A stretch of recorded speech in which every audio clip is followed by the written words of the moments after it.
लेकिन 6 सीट दे करके हमारे जो महत्व है उसको उन्होंने कम करके आंका है, जिसका हो सकता है कि खामियाजा भुगतना पड़े हमारे एनडीए को।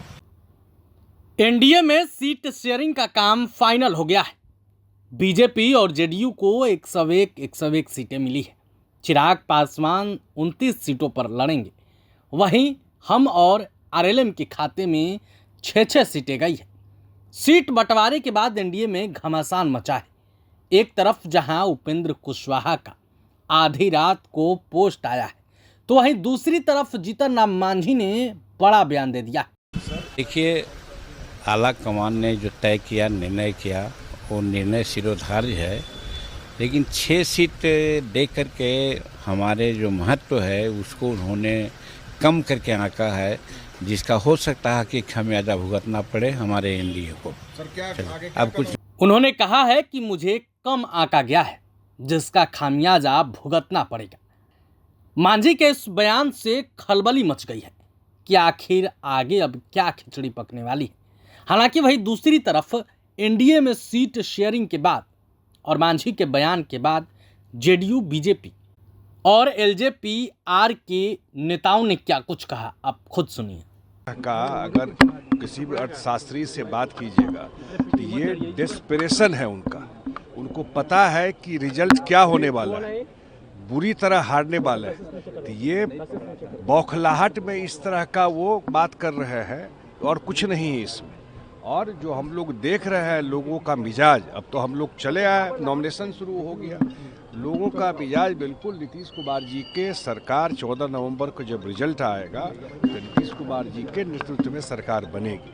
और ये सब जब डिस्परेशन तब होता है जब खुद पता चल जाता है कि ग्राउंड पे कुछ बचा नहीं। यही बातचीत होगी हम लोगों की और मुझे लगता है जल्दी ही आपके सामने सब आ जाएगा।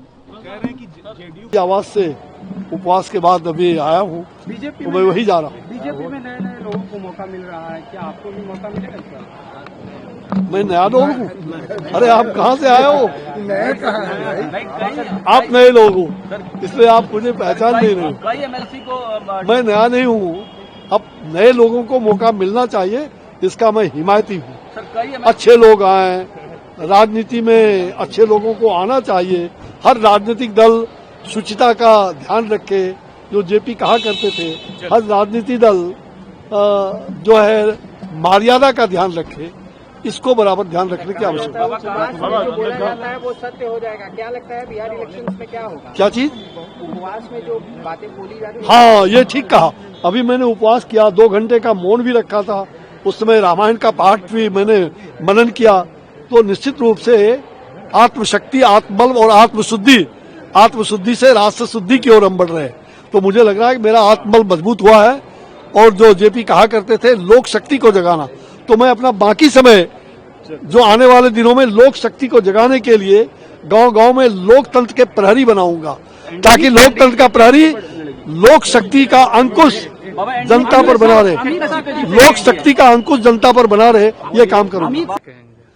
नहीं, हम लोग पहले भी यही कहे हैं कि एनडीए गठबंधन जो है वो एक ऐसा गठबंधन है जो विपरीत परिस्थिति में भी बहुत खूबसूरती से सभी घटक दल की अपनी बातों को सुनते हुए, महत्वाकांक्षा को सुनते हुए बहुत ही कोऑर्डिनेटेड और डिग्निफाइड मैनर में सीट शेयरिंग हमेशा से करते हुए आए हैं और कर लेते हैं।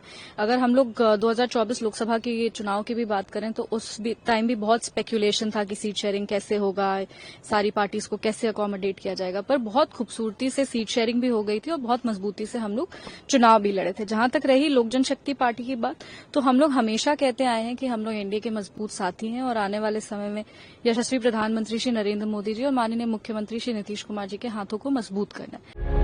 प्रभातखबर.com, विश्वास वही, रफ्तार नहीं।